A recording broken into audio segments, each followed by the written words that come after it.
કરતી હોય છે બેન. જો હવે છે ને મસ્ત એવું આપણે આ રીતે બુરું બનવાની તૈયારી ચાલુ થઈ ગઈ છે દોસ્તો, તમે જોઈ શકો છો.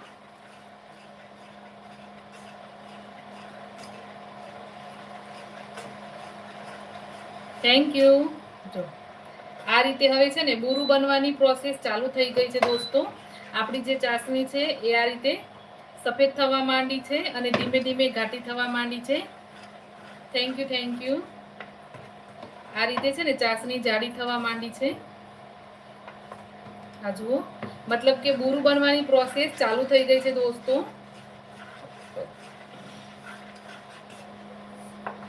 તમે જોઈ શકો છો એકદમ સફેદ કલરનું આપણી જે ચાસણી છે એ થઈ ગઈ છે અત્યારે. તો બુરું બનવાની પ્રોસેસ ઓલરેડી ચાલુ થઈ ગઈ છે. ફ્લેમ આપણે એકદમ સ્લો રાખીશું. સતત આ રીતે આને હલાવતા જઈશું.